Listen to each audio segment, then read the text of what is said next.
So here we have a question. It says, what statement regarding the graphs of the functions below is untrue? This is a tricky one. We really do have to take our time and look at each of the graphs. The first one says f of x and j of x have a maximum y value of 4. So looking at those two graphs, and really this is one where you want to graph them on your calculator, I can tell that f of x has a maximum of 4 because the amplitude is 4 and there is no extra number for the midline. Looking at j of x, if I graph this on my calculator, I would see an absolute value graph, and I would see that the highest the graph goes is 4. So that one is true, so we're going to cross it out. G of x, h of x, and j of x have rational zeros. So this means not imaginary or irrational. So we're not going to get something that doesn't cross. We're not going to get crazy decimals. So g of x, we can tell, has those rational roots. They'll be the opposite of each of the factors. If I graph h of x, I get a log graph, and it passes through at 1, 0. So that is a rational number. The 1 is rational. And then the last one, j of x, is an absolute value. And just to draw a little more, that'll help us with this problem. This graph also, let me just figure out where it's going to be located. So it's up 4 and vertical stretch. So it's going to be somewhere in here. It's to the left. So we'll put the axes at somewhere over here. Okay, so that's not perfect. I'm not bringing out the calculator, but it does cross. If you found these two intersections, they would be at rational numbers. G of x and j of x have the same end behavior as x goes to negative infinity. So g of x, if I look at that graph, that's a cubic graph. It's going to go down to negative infinity. And then j of x is also going down to negative infinity. So they both have the same end behavior on the negative infinity side. So both of these are true. So we're going to cross them out.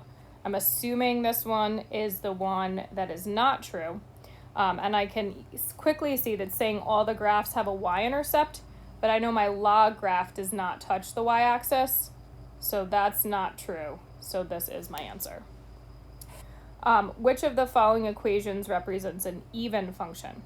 So if I'm going to graph each of these, this one would be a parabola, but we were looking for something that has symmetry over the y-axis, but that parabola would be somewhere over here. Okay, so that doesn't have that symmetry. Same deal with the absolute value. That's going to be somewhere over here, right 4. Okay, so that doesn't have symmetry over the y-axis. The cosine graph, though, and as I said, I just suggest graphing these, is going to look like a cosine graph, but it's going to be up 2. Okay, so it's going to look something like this. It'll actually be a little bit more above the x-axis, but it does have that symmetry over the y-axis. Which graph represents a sine function with no horizontal shift? So we're not moving it back and forth, so it should look like a sine function. We want an amplitude of 2 and a period of 2 pi over 3.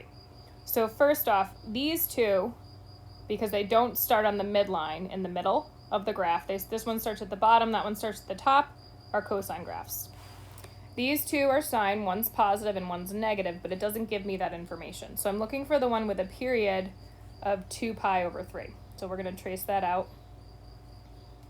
So there's the period of that graph, and here's the period of this graph. Now, out here is 2 pi over 3. So I can definitely tell that this one, that's not the correct period because it's way far away. Here is pi. It's reasonable that 2 pi over 3, because 2/3 is smaller than 1 and kind of close to 1. It's, about 0.67. That's reasonable for the period being 2 pi over 3. So that's the best choice. Number 9 says Margie has a reflector on a spoke on her bicycle wheel. The height of the reflector above the ground with respect to time can be modeled by a sine curve. Which of the following aspects of the sine curve will vary depending on the speed of the bike? So you can imagine a bike wheel. Let's just say this is the ground. And there is a reflector on the spoke of her bike wheel. So here's the wheel, and let's say the reflector is here, right? So it's going to be going down and up, And really I should maybe put it, somewhere on here to look a little bit more like sine, but we get this idea. So if I make the bike wheel go faster, the height and the midline, like the size of the bike wheel is not going to change. But if I made it go faster, the curve would look more like this, and that would be changing the period of the graph. So we do have to explain our choice. So I'm going to write the period. The faster she goes, the more quickly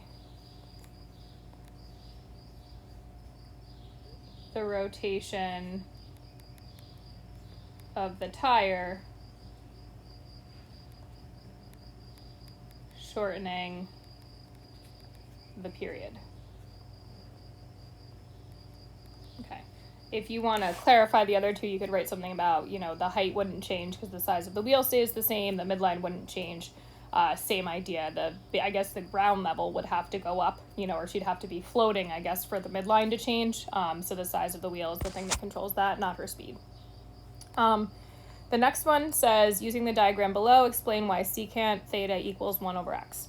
So when we see this picture, we know we draw a reference triangle. I can tell this is the unit circle because of that, seeing the radius is 1 right there. So this is also a 1, it's a different spot with the radius. This is x, and specifically, we're not going all the way out. We're just talking about this piece of the triangle being x, and this piece of the triangle is y. So I'm just going to write secant of theta.